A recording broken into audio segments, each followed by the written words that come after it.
3월 25일 수요일 매일 묵상을 시작하도록 하겠습니다. 오늘의 본문 말씀은 요한복음 16장 16절에서 33절까지의 말씀입니다.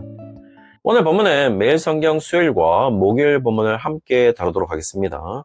계속해서 예수님의 고별 설교가 이어지는 가운데 16절부터 사실 조금 어려운 이야기를 하시는데요. 제자들에게 조금 있으면 제자들이 예수님을 볼 수 없고, 그리고 조금 있으면 예수님을 본다고 말씀하시는데, 여기에서 조금 있으면이 의미하는 시기가 어느 때인지 분분한 해석을 가지게 되는데요. 먼저 16절 상반절에 조금 있으면 예수님을 보지 못한다라는 부분은 다른 이견이 없어 보입니다. 십자가의 죽음의 때를 의미하는 것으로 보이거든요. 그러나 조금 있으면 예수님을 다시 본다라는 의미를 부활의 때를 의미하는 것인지, 아니면 성령 강림을 의미하는 것인지, 아니면 재림으로 다시 볼 것을 의미하는 것인지 여러 가지 견해가 있지만, 많은 학자들은 부활의 때라고 견해를 내놓았는데요. 제가 보기에는 지금까지 계속해서 예수님이 하나님 아버지께로 가시는 것과 보혜사 성령의 임함을 이야기하고 있기 때문에 오순절 성령 강림의 시기로 보는 것이 더 나을 듯해 보입니다. 그러나 그 시기를 확장하기보다는 지금 예수님의 말씀에서 강조를 하고 있는 것은 반드시 다시 볼 것임을 이야기하고 있는 것이겠죠. 그러나 예수님의 이 말씀에 대해서 17절에서부터 19절까지 보시면 지금 제자들은 조금 있으면이라는 시간의 길이가 어느 정도인지에 상당한 의미를 가지고 있었던 것으로, 그들이 알고 싶었던 것은 예수님을 조금 있으면 보지 못해서 근심스럽지만 조금 있으면 다시 본다고 말하는 부분에서 어느 정도 기다려야 다시 자신들과 함께 있을 수 있는지에 대한 궁금증이었던 것으로 보입니다.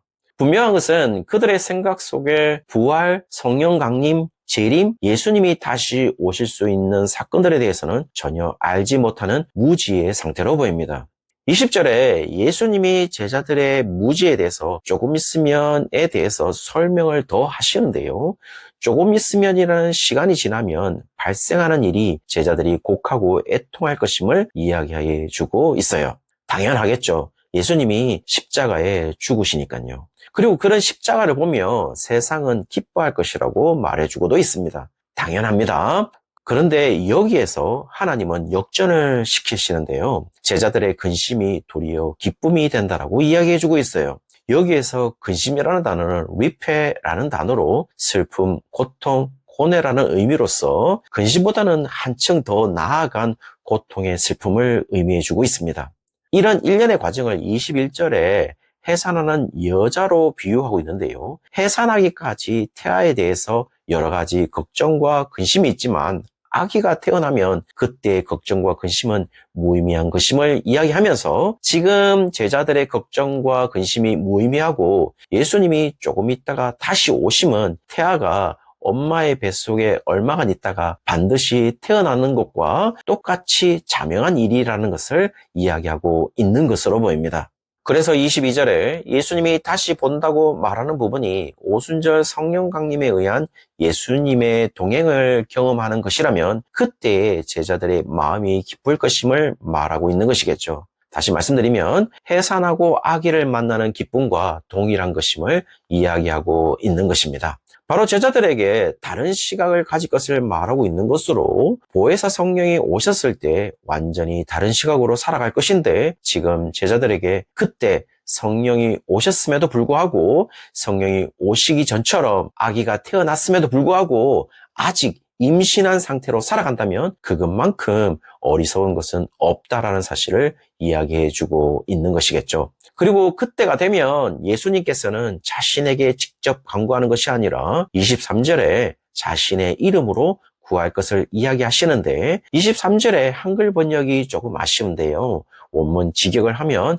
그날에는 너희가 아무것도 내게 묻지 아니할 것이다. 내가 진실로 진실로 너희에게 이르노니 너희가 무엇이든지 내 이름 안에서 아버지께 구하는 것을 너희에게 주실 것이다 로 번역이 되고 있어요. 그래서 한글 번역이 내 이름으로 주시리라고 번역을 해서 내 이름으로를 주시리라 라고 연결을 하고 있지만은 자세히 보시면은 내 이름으로는 아버지께 구하는 것을에 연결이 되고 있어요. 이런 용례는 다른 요한복음의 본문들인 화면을 보시면 14장 13절에서부터 14절까지 15장 16절에서도 드러나고 있습니다. 그러므로 사실 우리는 기도 마지막에 예수님의 이름으로 기도한다고 이야기하는데 사실 예수님이 가르쳐주신 기도도 우리는 예수님의 이름 안에서 기도하는 것이겠죠.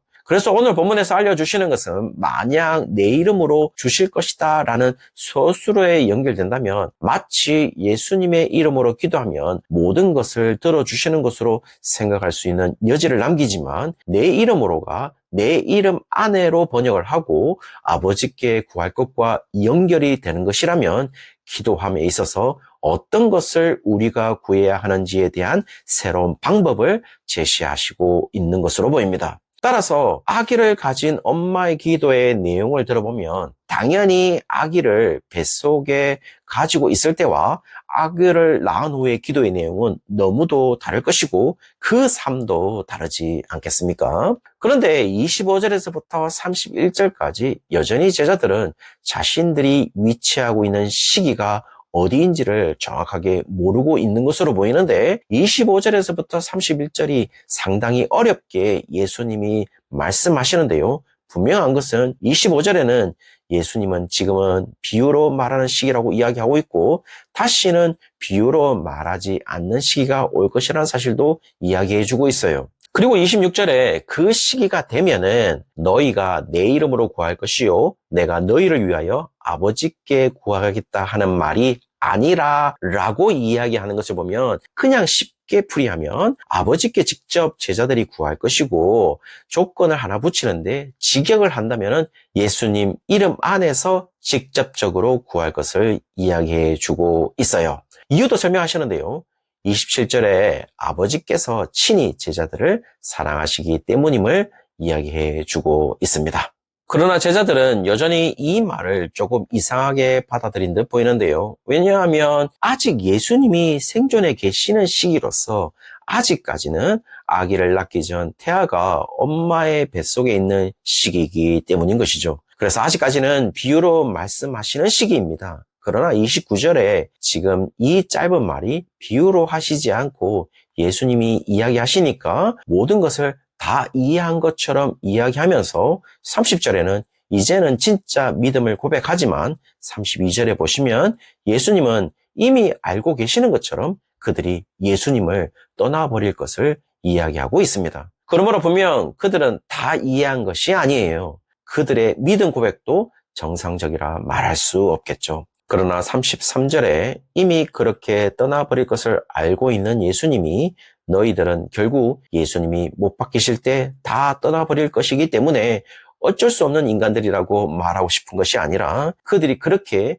예수님을 배반하고 떠나버릴 것이라는 책망을 하려는 것이 아니라 지금은 아기가 엄마의 뱃속에 있는 시기이기에 그 시기에 맞는 근심과 걱정이 분명히 있을 수밖에 없다는 사실을 이야기해주고 있는 것으로 보입니다. 그러나 33절에 아기가 태어나는 것은 자명한 일이라 분명히 태어날 것이고 우리는 아기가 태어난 그 시기에 엄마와 같은 삶을 살아갈 것인데 그때에도 분명히 제자들은 세상에서는 너희가 환난을 당한다 라고 이야기를 하고 있어요. 그리고 그때 제자들이 이미 아기가 태어난 시기를 살고 있는 엄마임에도 아기가 엄마의 뱃속에 있는 시기처럼 예수님이 죽으실 때 도망가는 방법으로 자신들의 근심과 걱정을 피하지 않을 것임을 이야기하는 것으로 그들이 더 이상 환난을 피하지 않을 것임을 이야기해 주고 있습니다. 분명합니다. 왜냐하면 우리는 사도행전의 기록을 너무나도 잘 알고 있기 때문인 것이죠. 그 기록을 보시면 그들은 환난을 피하지 않았어요. 그들은 박해도 피하지 않았습니다. 그리고 기독교 초기 역사에서도 그리스도인들이 박해를 피하지 않았다는 것을 우리는 역사적으로 잘 알고 있습니다. 박해가 제거된 것이 아니라 박해를 피하지 않았다는 것이죠. 박해는 여전히 계속해서 존재한다는 사실을 우리는 역사적으로도 알 수가 있었던 것이죠. 그렇다면 오로지 그들이 할 수 있는 방법은요, 박해를 이겨내는 것뿐이겠죠. 담대할 수밖에 없는 것입니다. 그것은 바로 33절에 예수님 안에 거하는 것밖에 없음을 이야기하고 있고 더 직접적으로는 예수님을 믿는 것밖에 없는 것이겠죠. 그리고 그것으로만 평안을 누릴 수 있다는 사실도 이야기해주고 있습니다. 그리고 그런 상태에 있는 내가 예수님이 세상을 이기셨다는 사실을 증명한다라고 이야기해주고 있어요. 사랑하는 성도님들, 아무쪼록 오늘 하루가 우리가 우리의 능력으로 인간적으로 세상을 이겼다는 사실을 증명하는 날이 아니라 예수님이 세상을 이기셨다는 사실을 우리로 통하여 증명되는 날이 되시기를 주의 이름으로 축원합니다.